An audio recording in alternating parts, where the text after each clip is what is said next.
बस मेरी ये मजबूरी समझो कि मैं शहर में और किसी पे एतबार नहीं कर सकती तुम्हारे अलावा। मेरी ये मजबूरी समझो कि मुझे लगता है तुम्हारे अलावा और कोई हमें नहीं बचा सकता मूसा के इंतकाम से।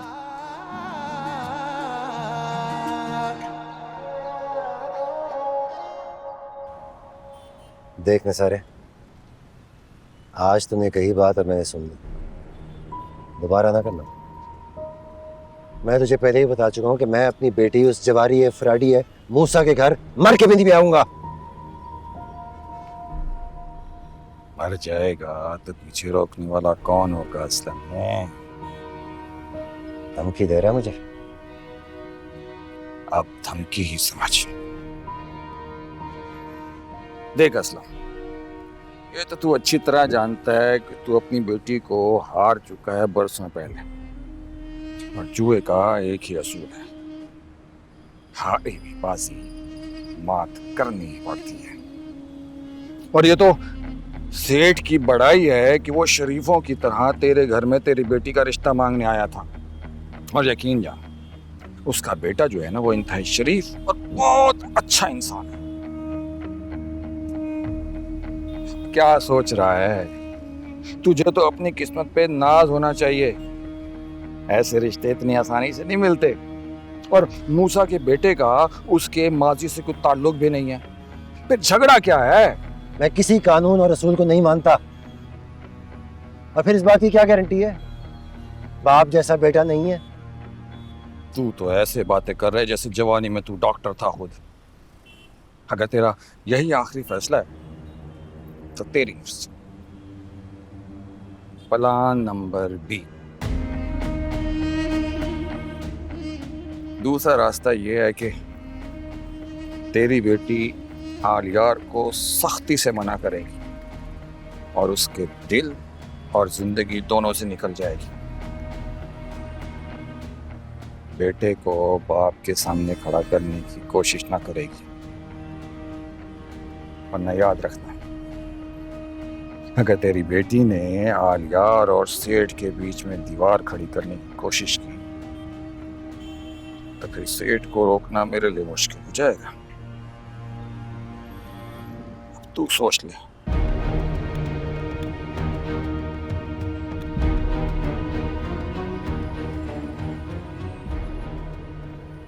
जो करना है कर ले।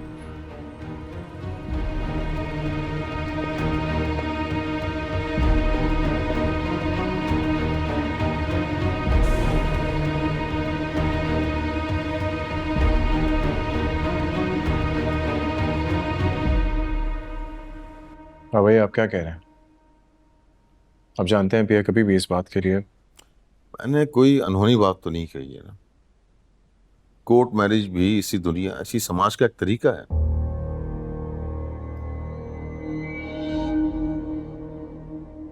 लेकिन पिया कभी राजी नहीं होगी। उसके बाबा इस चीज के लिए उसको कभी अलाउ नहीं करेंगे। उसकी बाकी फिक्र तुम मत कर, उसका बंदोबस्त है मेरे पास। तुम बस लड़की को राजी करो।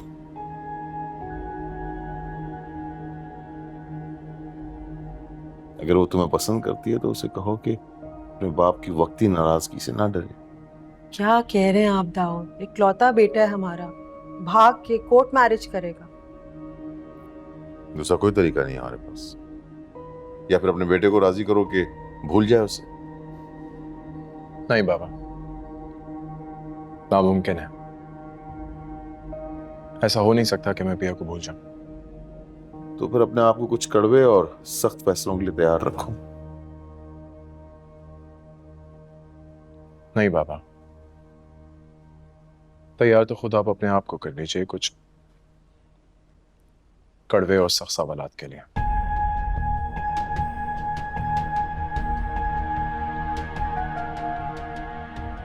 मैं जानना चाहता हूं, उस दिन पिया के बाबा ने आपको मूसा के नाम से पुकारा था। क्या आपका असल नाम मूसा है?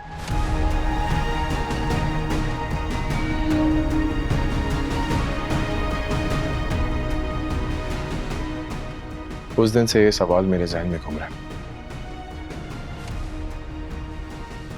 उस दिन तो मैंने यकीन नहीं किया, लेकिन मैं जानना चाहता हूं कि मूसा है कौन।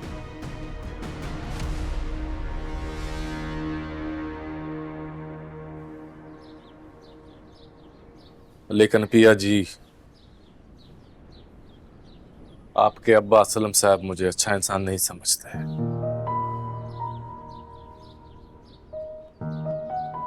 वो मुझे इजाजत कैसे देंगे? सावल, मुझे उनकी इजाजत की जरूरत नहीं है। ये मेरी जिंदगी का फैसला, उनको मानना होगा।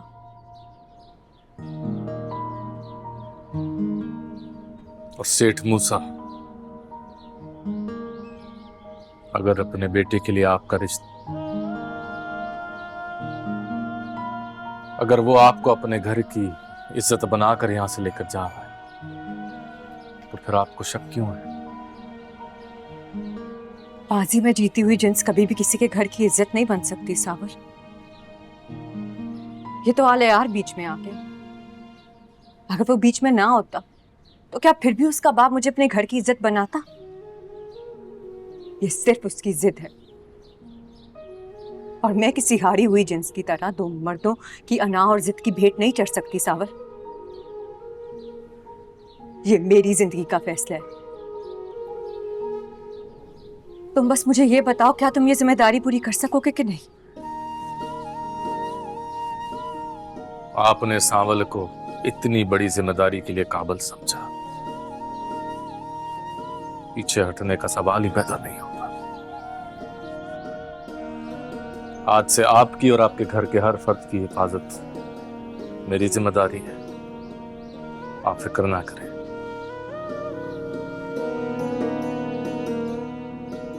जब तक मेरी एक भी सांस बाकी रही,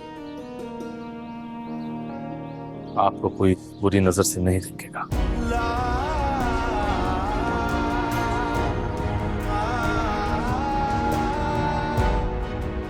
तेरी बेटी आलियार को सख्ती से मना करेगी और उसके दिल और जिंदगी दोनों से निकल जाएगी।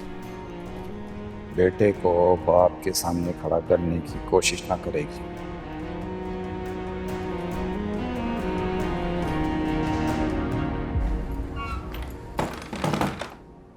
मैं जानती थी तुम मेरा मान कभी नहीं तोड़ोगे सावर।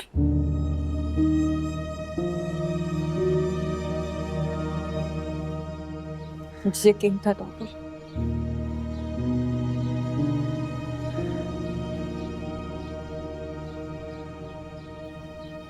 तुम्हें